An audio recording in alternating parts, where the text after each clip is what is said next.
Hello everyone, আসসালামু আলাইকুম। আপনারা মেবি আমার এই ক্রিম আপার ভিডিওটা দেখেছেন। এটা আমার 4 নাকি 5 নাম্বার ফানি টাইপের একটা ভিডিও ছিল। এই ভিডিও তৈরি করার পেছনে সেই বিশাল এক কাহিনী। আমাদের রাতে 2:30 পর্যন্ত এটার শুটিং চলেছে। তো একবার আমরা রেডি হচ্ছি, আমার যে বড় পিচ্চি ওকে একবার রেডি করাচ্ছি, ছোটোটাকে একবার রেডি করাচ্ছি, নিজে একবার রেডি হয়েছি।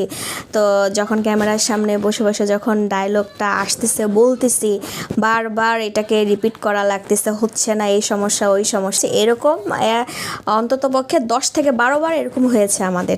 তারপরেই কিন্তু একটা ফাইনাল আউটপুট অনেক ভালো আমরা পেয়েছি। তো তখনই আমি চিন্তা করি যারা সিনেমা করে আসলে তাদের আসলে কতটা কষ্ট হয়। তারা দেখা গেছে যে এটা সেটা মানে অনেক। তো যাই হোক, সবাই আশা করি ভিডিওটা সবার কাছে অনেক ভালো লেগেছে। তো ইনশাল্লাহ সামনে চেষ্টা করবো আরও নতুন কিছু ভিডিও আপনাদের সাথে শেয়ার করার জন্য। সে পর্যন্ত সবাই ভালো থাকুন, সুস্থ থাকুন। আল্লাহ হাফেজ।